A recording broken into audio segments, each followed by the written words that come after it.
पैरी सिंह 1858 मसीह माधव सिंह सेना बड़ पुओ फटे सिंह रायपुर सिंगोड़ा घाटी उपरे इंग्रेज सहित युद्ध कर इंग्रेज को परास्त करते ओडिशा जो मैंने फ्रीडम फाइटर भली रही जाइए आम जापारूनु एत शिक्षित लोक थे एत सांबादिक पचारि पचारि कहीं कहीपरि प्रिंट कर जन दि जाऊ दान एत मुझे भगवान भाया पूजा कर सब फ्रीडम को सम्मान दिए हे मोहन बाबू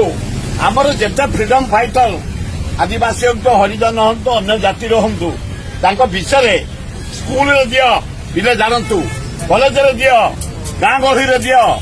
क्लब दियो लोके जानतु ये बोली आम जापारूनु आम भूल मागि रोचु से फ्रीडम फाइटर भारत वर्ष वीर मैंने आदिवासी नेता हिसाब से माधव सिंह मोर प्रति अगाध भक्ति माधव सिंह अमर रहे।